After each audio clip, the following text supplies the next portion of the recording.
Hello नमस्कार दोस्तों, आपके अपने चैनल स्टडी संग्राम पर स्वागत है। यूपी SSC सप्लाई इंस्पेक्टर का जो आपका एग्जाम है उस पेपर को हम सॉल्व करेंगे।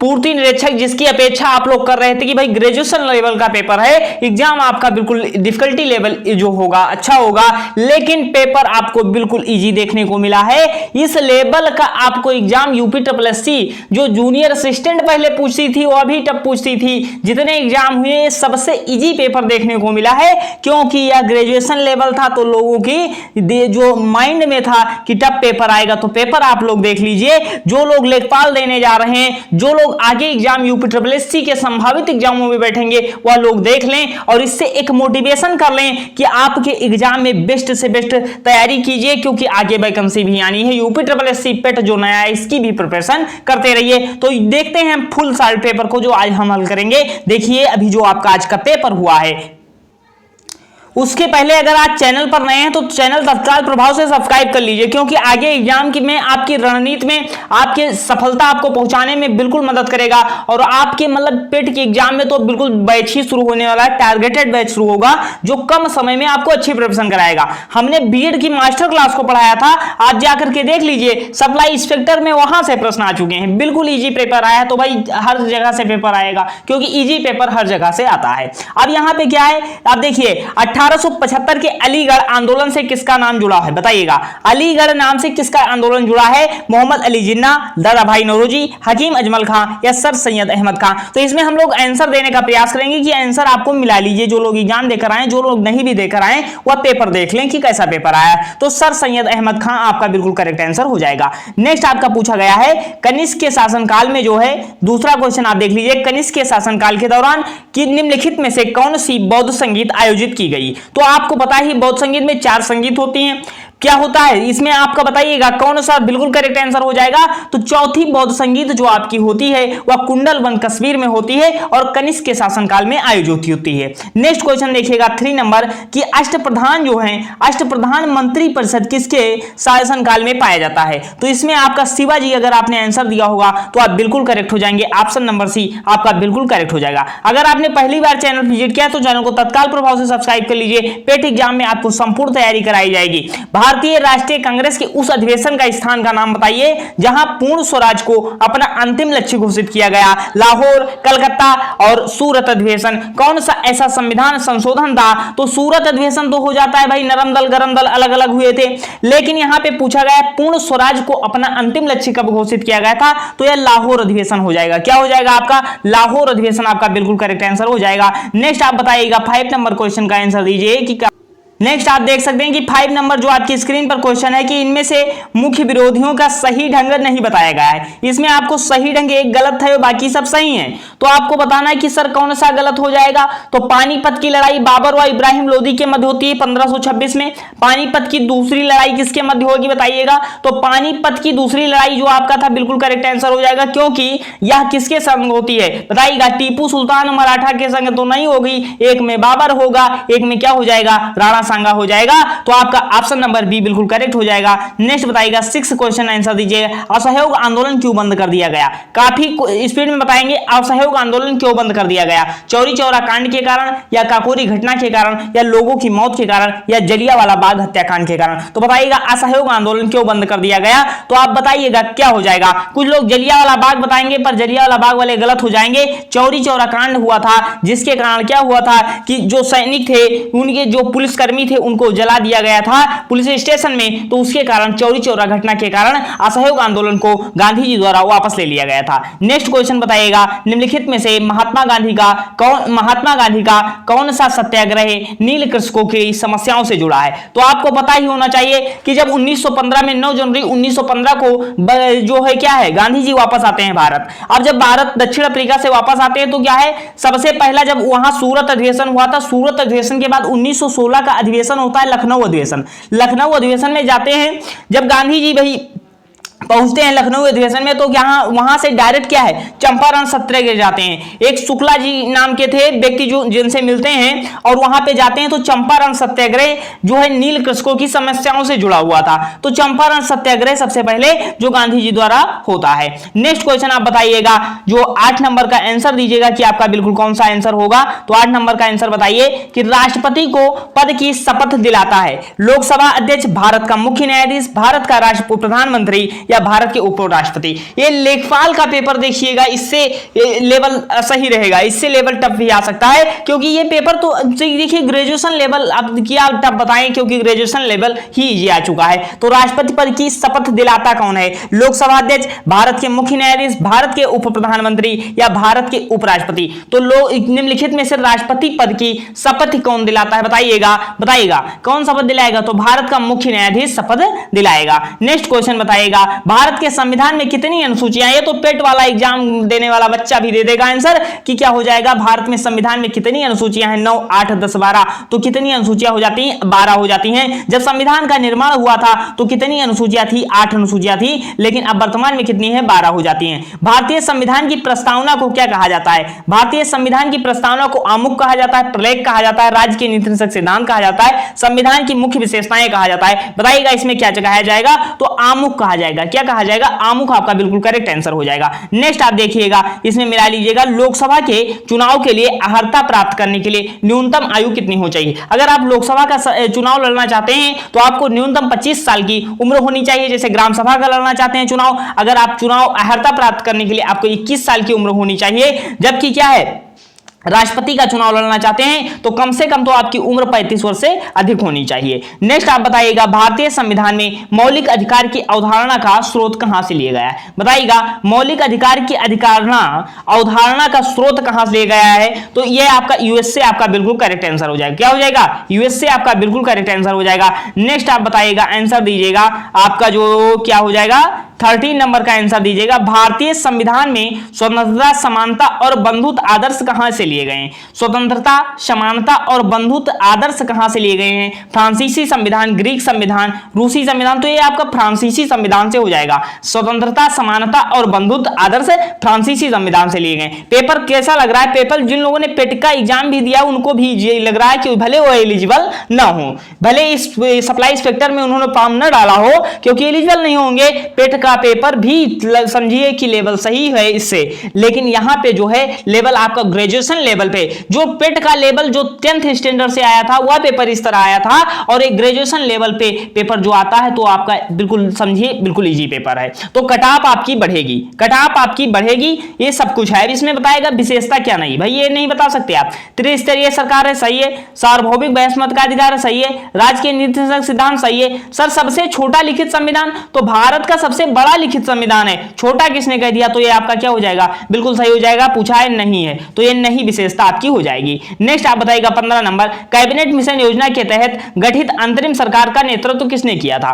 कैबिनेट मिशन जो है कब आती है, कैबिनेट मिशन योजना जो है 1946 में कैबिनेट मिशन योजना के तहत अंतरिम सरकार का गठन किसने किया था, नेतृत्व किसने किया था, तो जवाहरलाल नेहरू आपका बिल्कुल करेक्ट आंसर हो जाएगा। नेक्स्ट बताइएगा, पंचायतों को संवैधानिक दर्जा दिया गया। भाई संवैधानिक दर्जा कब दिया गया, 19 किस अनुच्छेद के तहत, अनुच्छेद 223, 236, 243। तो अनुच्छेद 243 के तहत संवैधानिक दर्जा दिया गया पंचायत को। नेक्स्ट क्वेश्चन आपकी स्क्रीन पर है, बताइएगा 17 का आंसर दीजिएगा। वन अनुसंधान संस्थान सर कहां है, वन अनुसंधान संस्थान कहां हो जाएगा, तो आपका देहरादून आपका बिल्कुल करेक्ट आंसर हो जाएगा। कहां पर हो जाएगा, देहरादून आपका बिल्कुल करेक्ट हो जाएगा। भारत की जो में एक वित्तीय वर्ष की अवधि क्या होती है, भाई वित्तीय वर्ष की अवधि क्या होती है। इस पेपर को देखिए, ये तो हमने बीएड में भी पढ़ा रखा है। वित्तीय वर्ष 1 अप्रैल से 31 मार्च तक होता है। क्या होता है, 1 अप्रैल से 31 मार्च तक होता है। नेक्स्ट बताइएगा, बंदी प्रत्यक्षीकरण भारतीय संविधान के किस भाग में संबंधित है। अब ये पूछ ले किस अनुच्छेद में, तो अनुच्छेद 32 में क्या होता है, रिट होता है आपका, तो वहां से बंदी प्रत्यक्षीकरण संबंधित हो जाएगा। लेकिन पूछा सर क्या है, किस भाग से संबंधित है, प्रस्तावना से, मौलिक कर्तव्य के, राज्य के नीति निषेध तत्व से, या क्या हो जाएगा, या मौलिक अधिकार से हो जाएगा। बताइएगा 19 नंबर का आपको आंसर देना है कि कौन सा हो जाएगा, तो मौलिक अधिकार आपका बिल्कुल करेक्ट हो जाएगा, क्योंकि अनुच्छेद 32 आता जाता है और मौलिक अधिकार कितने से हैं, 12 से 35 तक पाए जाते हैं, तो 32 वाला आपका बिल्कुल करेक्ट आंसर हो जाएगा। नेक्स्ट आपका 20 नंबर का क्वेश्चन दीजिएगा, निम्नलिखित में से किस स्थान पर भागीरथी और अलकनंदी मिलकर गंगा नदी का निर्माण करती हैं? गंगा नदी का निर्माण करती हैं कर्णप्रयाग, देवप्रयाग, रुद्रप्रयाग या गंगोत्री। 20 नंबर का क्या आंसर आपने लगाया था, तो देवप्रयाग आपका बिल्कुल करेक्ट आंसर हो जाएगा। नेक्स्ट आप देखिएगा, बांदीपुर राष्ट्रीय उद्यान कहां पर है? बांदीपुर राष्ट्रीय उद्यान जो आपका कहां पर हो जाएगा, बिल्कुल करेक्ट आंसर आपका कर्नाटक हो जाएगा। क्या हो जाएगा? कर्नाटक आपका बिल्कुल करेक्ट हो जाएगा। नेक्स्ट आप देखिएगा, इसमें पेट के भी 2 क्वेश्चन रिपीट हुए हैं, अभी दिखा रहे हैं आपको। निम्नलिखित में से कौन सा वायु का प्रदूषक नहीं है?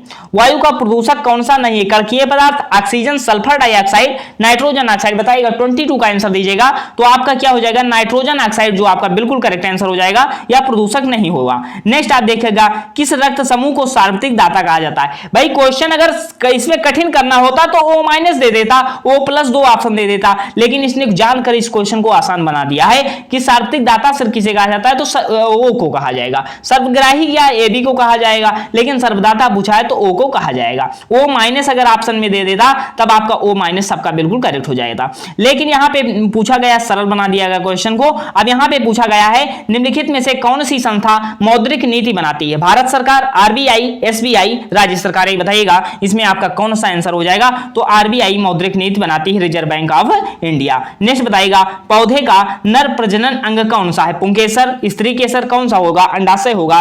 तो नर प्रजनन अंग कौन सा हो जाएगा पौधे का? तो पुंकेसर अगर आपने आंसर दिया, 25 का आंसर दीजिएगा, तो पुंकेसर आपका बिल्कुल करेक्ट आंसर होगा। नेक्स्ट आप बताइएगा 26 का आंसर, त्वचा की सबसे ऊपरी परत को क्या कहा जाता है?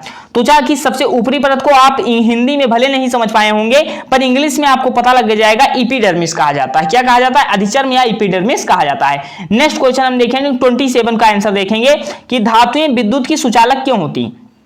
धातुएं विद्युत की सुचालक क्यों होती हैं? इनमें मुक्त इलेक्ट्रॉन होते हैं, परमाणु हल्के ढंग से होते हैं, तो यह सभी आपका इसमें बिल्कुल करेक्ट हो जाएगा। वहां पे पेट में आप ऑप्शन नंबर ए लगा के आए थे, कुछ ऐसे प्रश्न आया था, तो यहां पे आपका डी आपका बिल्कुल करेक्ट हो जाएगा। 28 देखिएगा, उस योजना का नाम क्या है जिसके तहत भारत की पहली गैर सरकारी ट्रेन सेवा को हरी झंडी दिखाकर रवाना किया गया? पूछा गया है, वो भारत की पहली गैर सरकारी ट्रेन को सेवा की हरी झंडी दिखाकर रवाना किया गया, वह कौन सी योजना है? 28 का आंसर दिया गया, तो भारत गौरव योजना के तहत क्या है? गैर सरकारी जो है ट्रेन को झंडी दिखाकर रवाना किया गया। ऑप्शन नंबर बी आपका बिल्कुल करेक्ट हो जाएगा। नेक्स्ट बताइएगा 29 नंबर का आंसर दीजिएगा, निम्नलिखित में से केंद्रीय मंत्रालय ने लक्षित उच्च विद्यालयों के लिए आवासीय शिक्षा योजना शुरू की है? बताइएगा 29 का आंसर इसमें आपका सही हो जाएगा। तो आपके सामाजिक न्याय अधिकारिता मंत्रालय द्वारा क्या है? शिक्षा योजना शुरू की गई, आवासीय शिक्षा योजना शुरू की गई है। नेक्स्ट क्वेश्चन आप देखिएगा 30 नंबर का आंसर दीजिएगा कि आपका क्या हो जाएगा,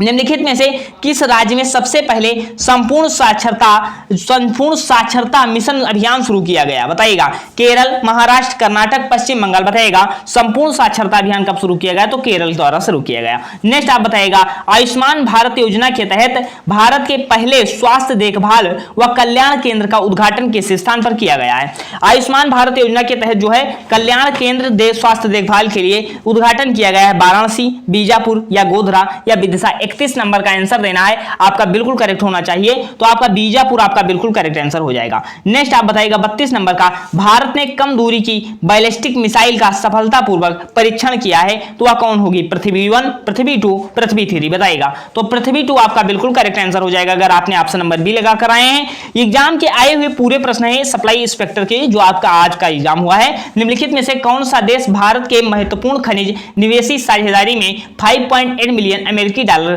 निवेश करने के लिए प्रतिबद्ध हुआ है? बताइएगा कौन सा देश भारत के साथ महत्वपूर्ण खनिज निवेश साझेदारी 5.8 मिलियन अमेरिकी डॉलर निवेश करने के प्रतिबद्ध हुआ है? तो बताइएगा 33 आपका कौन सा आंसर हो जाएगा? यूएसए हो जाएगा। क्या हो जाएगा? यूएसए आपका बिल्कुल करेक्ट आंसर हो जाएगा। जो दुनिया का सबसे तेज सुपर कंप्यूटर, यहां पे अगर जापान होता तो आप जापान लगा के आए थे। सुपर कंप्यूटर फ्रंटियर किस देश का है? फ्रंटियर नहीं, अगर पूछता फुगाकू तब वो जापान का हो जाता, लेकिन यहां यहाँ पे पूछा गया फ्रंटियर किस देश का है, तो 34 का आंसर दीजिएगा तो यूएसए का हो जाएगा। क्या हो जाएगा सर, यूएसए का आपका बिल्कुल करेक्ट आंसर हो जाएगा। नेक्स्ट बताइएगा, दुनिया जगत गुरु रामभद्राचार्य विकलांग विश्वविद्यालय अपनी तरह का पहला विश्वविद्यालय उत्तर प्रदेश में कहां खोला गया है। जगत गुरु रामभद्राचार्य विकलांग विश्वविद्यालय दुनिया में अपनी तरह का पहला विश्वविद्यालय कहां खोला गया है, तो बताइएगा ये 35 का आंसर दीजिएगा आपका बिल्कुल कौन सा हो जाएगा, चित्रकूट होगा, कानपुर होगा, लखनऊ होगा या बाराबंकी, तो चित्रकूट आपका बिल्कुल करेक्ट आंसर हो जाएगा। नेक्स्ट आपका आंसर दीजिएगा, निम्नलिखित में से कौन सा कार्यक्रम भारत सरकार द्वारा ग्रामीण विकास मंत्रालय के लिए शुरू किया गया। अगर आपने चैनल पहली बार विजिट किया, चैनल को सब्सक्राइब कर लीजिएगा। निम्नलिखित में से कौन सा कार्यक्रम भारत सरकार द्वारा ग्रामीण विकास के लिए शुरू किया गया, राष्ट्रीय ग्रामीण आजीविका मिशन, महात्मा गांधी राष्ट्रीय रोजगार गारंटी अधिनियम या प्रधानमंत्री ग्रामीण आवास योजना या ये सभी, तो ये सभी आपके द्वारा शुरू किए गए। क्या शुरू किए गए, ये सभी कार्यक्रम आपके ग्रामीण क्षेत्रों के लिए ही शुरू किए गए हैं। 37 बताइएगा, 2022 तक किसान की आय दोगुनी करने के लिए किस समिति का गठन किया गया, तो इसमें आपका बिल्कुल आसान सा क्वेश्चन है कि 37 का आंसर दीजिएगा तो अशोक दलवई समिति आपका बिल्कुल करेक्ट आंसर हो जाएगा। नेक्स्ट बताइएगा, निम्नलिखित में से कौन सा पूरा योजना से संबंधित है, ग्रामीण क्षेत्रों में शहरी सुविधाएं प्रदान करना या शहरी क्षेत्रों से प्रदूषण खत्म करना या ग्रामीण क्षेत्रों में रोजगार प्रदान करना या इनमें से कोई नहीं, तो पूरा योजना सर किससे संबंधित है बताइएगा, तो ग्रामीण क्षेत्रों के शहरी सुविधाएं प्रदान करना, जो ग्रामीण क्षेत्र आपके हैं उन्हें शहरी सुविधाएं उनमें प्रदान करना या पूरा योजना का जो है पर्पज हो जाता है।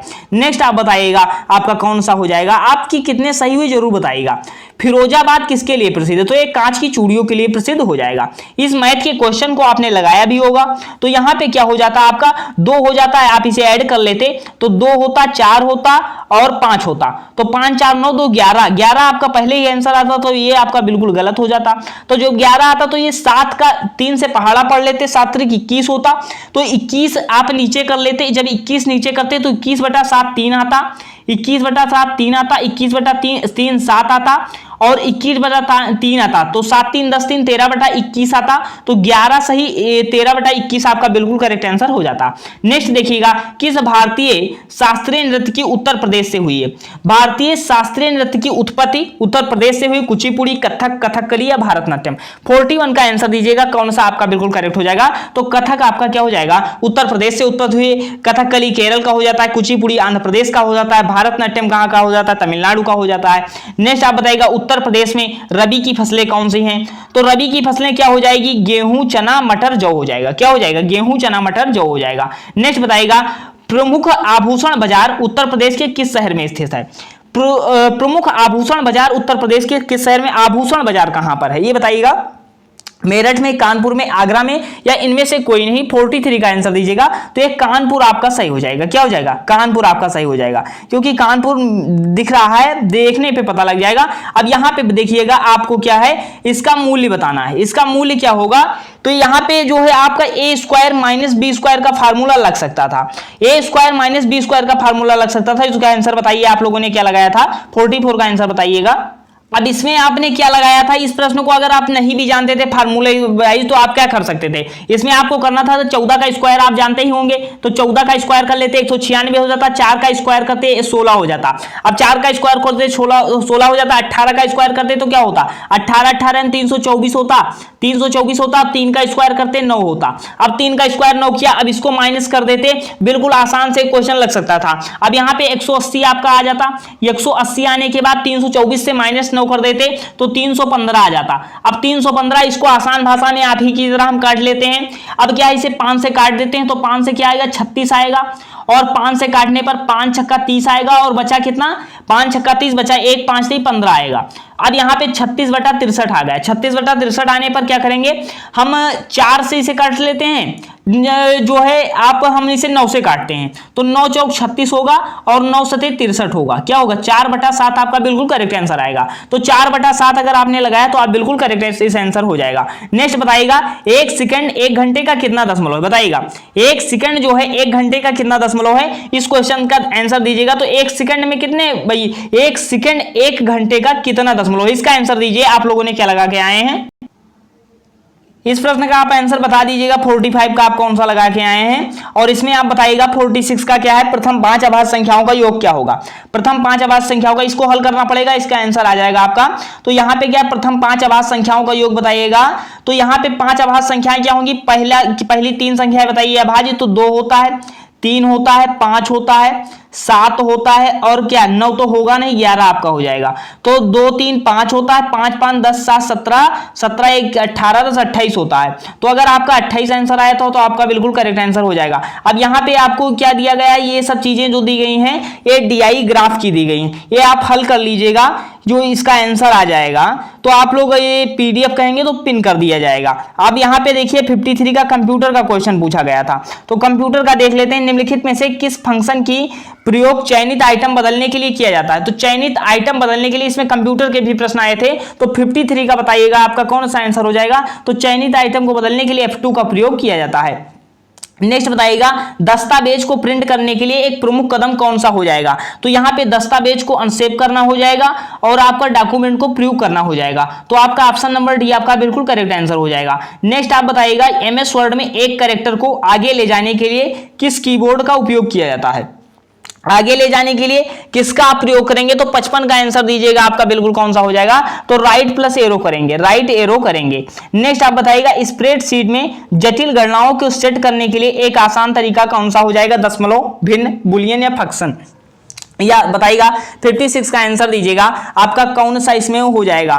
तो इसमें स्प्रेडशीट में जटिल गणनाओं को सेट करने के लिए किसका हो जाएगा। तो आप फंक्शन का प्रयोग ही कर सकते हैं, फंक्शन कर सकते हैं। नेक्स्ट आप बताइएगा, पावर पॉइंट में स्लाइड में हाइपर लिंक करने के लिए क्या किसका प्रयोग करेंगे। 57 का आंसर दीजिएगा आपका। तो क्या हो जाएगा, हाइपर लिंक जो है कंट्रोल प्लस के हो जाएगा। क्या हो जाएगा, कंट्रोल प्लस के हो जाएगा। नेक्स्ट आप बताइएगा 58 का आंसर दीजिएगा। पूरे 100 क्वेश्चन कराएंगे हम। मैथ के जो क्वेश्चन छूटे DI का वो आप पुश करके देख लीजिएगा। नगर पालिका प्रशासन की प्रशस्त प्रणाली की स्थापना, अब यहाँ पे सॉल्व करना टाइम लगेगा और हम इसमें फास्ट मोड में आपको आंसर बता रहे हैं। अब यहाँ पे विस्तृत प्रणाली की स्थापना के लिए निम्नलिखित में सबसे प्रसिद्ध राजा का नाम बताइए। नगर पालिका की प्रशासन के लिए विस्तृत प्रणाली की स्थापना के लिए सबसे प्रसिद्ध राजा कौन सा हो जाएगा। तो आपका 58 नंबर का आंसर दीजिएगा। कौन सा लगा के आए, तो चंद्रगुप्त मौर्य आपका बिल्कुल करेक्ट आंसर हो जाएगा। नेक्स्ट आप बताइएगा, वेदों की ओर लौटो नारा किसने दिया था। काफी इजी क्वेश्चन आया था। वेदों की ओर लौटो नारा दयानंद सरस्वती ने दिया था। ये तो बीएड जिनको हमने पढ़ा रखा है वो अभी आंसर दे देंगे। अब राजा कनिष्क के दौरान दरबारी चिकित्सक का नाम बताइए। दरबारी चिकित्सक का नाम क्या था, राजा कनिष्क के दौरान पूछा गया है। 60 का एक काफी अच्छा क्वेश्चन था, इसमें आपको सोच के आंसर देना था। तो पतंजलि हो जाएंगे जो योग के प्रतिपादक होते हैं, योग दर्शन के। नेक्स्ट आप बताइएगा, एक पत्र विषय में क्या होता है, तुरंत लिखा जाता है। एक पत्र में विषय लिखा जाता है अभिवादन से पहले या अभिवादन के बाद या हस्ताक्षर के बाद या पंत्र की पहली बार। तो अभिवादन के पहले लिखा जाता है। नेक्स्ट बताइएगा, आंतरिक प्रशासन के निर्देश जारी करने के आमतौर पर संचार के किस माध्यम का उपयोग किया जाता है, बताइएगा। तो संचार के किस माध्यम का प्रयोग किया जाता है। 62 का आंसर आपको बताना है। तो अधिसूचना का प्रयोग किया जाएगा। किसका किया जाएगा, अधिसूचना का प्रयोग आपका किया जाएगा। नेक्स्ट आपका बताइएगा 63 का आंसर दीजिएगा। केंद्र सरकार में आधिकारिक संचार के रूप में कितने संचार के रूपों को बताया गया है। 7, 11, 21 बताइएगा कितने संचार के रूप होते हैं। तो आपके 7 होते हैं। कितने होते हैं, 7 रूप होते हैं। केंद्र सरकार में पत्र लिखते समय इस्तेमाल किया जाने वाले अभिवादन क्या है। भाई केंद्र सरकार को आप पत्र लिख रहे हैं तो आप क्या लिखेंगे, सर मैडम का प्रयोग करेंगे, प्रिय सर मैडम का प्रयोग करेंगे, मेरे प्रिय सर मैडम या आदरणीय सर मैडम, किसका प्रयोग करेंगे। 64 का आंसर दीजिएगा। तो आपका क्या हो जाएगा, सर मैडम का प्रयोग करेंगे। क्या प्रयोग करेंगे, सर मैडम का प्रयोग करेंगे। नेक्स्ट आप बताइएगा, जो हिंदी का ही क्वेश्चन है आपके स्क्रीन पर, हिंदी भी लगभग इजी आई थी। केवल मैथ में DI जो है, DI भी अच्छी आई थी। पेपर बिल्कुल आपका ओवरऑल बिल्कुल इजी पेपर है, 2-4 प्रश्न छोड़ करके। अब यहाँ पे निम्नलिखित में से स्त्रीलिंग शब्द कौन है। तो वचन भाई अच्छा वचन है।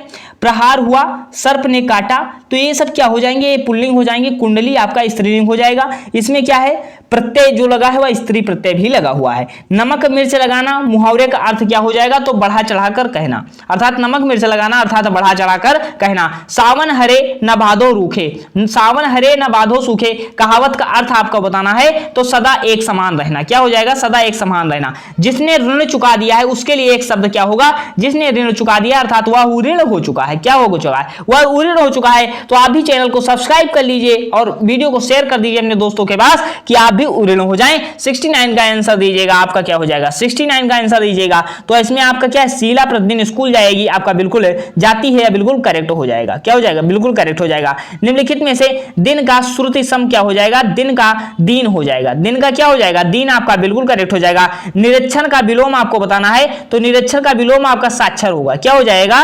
निरीक्षण का विलोम आपका साक्षर होगा। नेक्स्ट बताइएगा, आंख शब्द का पर्यायवाची बताइए। आंख शब्द का पर्यायवाची आपका लोचन होगा। क्या हो जाएगा? लोचन हो जाएगा। सत्यार्थी में क्या हो जाएगा सर? सत्यार्थी में संधि बताइए, संधि विच्छेद बताना है। तो सत्यधन अर्थी, सत्यधन अर्थी, तो सत्यधन अर्थी आपका जो है आपकी संधि विच्छेद हो जाएगा। नेक्स्ट आप बताइएगा, नेक्स्ट आपसे क्या पूछा गया था? निम्नलिखित में से सही विकल्पों को हिंदी अनुवाद कीजिए। तो इसमें अनुवाद हिंदी में किया गया था। तो इसका आपने अगर आंसर दिया होगा तो ऑप्शन नंबर ए जो 74 का आंसर क्या हो जाएगा? बताइएगा 74 का आंसर आपका क्या हो जाएगा? तो ऑप्शन नंबर ए आपका बिल्कुल करेक्ट हो जाएगा। नेक्स्ट आप 75 का आंसर दीजिएगा। तो 75 में ये जो है आप लोग दिन दिए थे, तो इसका आंसर आप मैच कर लीजिए। इसका हम थोड़ी देर वीडियो पुश करके आप देख लीजिए कि आपने क्या ये आंसर लगाए थे, तो आपके सही हो जाएंगे।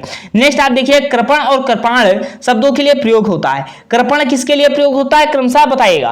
कृपण किसके लिए प्रयोग होगा? तो कृपण क्या है? कृपण और कृपाण, कृपाण कृपण कंजूस के लिए और कमाण किसके लिए? कटार के लिए प्रयोग होगा। नेक्स्ट बताइएगा, नेक्स्ट बताइएगा, इसमें आंसर आप मैच कर लीजिएगा कि आपने कौन सा टिक किया है। तो इस आंसर को मैच कर सकते हैं। नेक्स्ट हम देखते हैं कि जो जीके जीएस से रिलेटेड है या हिंदी अनुवादीकरण, हिंदी अनुवाद करना था, ये आपको बताने थे। तो हिंदी अनुवाद आप देख लीजिएगा और जो कुछ डीआई के क्वेश्चन बचे हैं वो देख लीजिएगा। और जो बचे हैं क्वेश्चन हम दिखाई दे रहे हैं, आपको करवाए दे रहे हैं। अब इसमें जो है ग्राफ आपको पढ़ना है और आंसर देना है। इस ग्राफ को पढ़ना आप ही को है, आंसर आपको देना है। तो इस ग्राफ को पढ़ने पर आपको आंसर मिल जाएगा यहां से।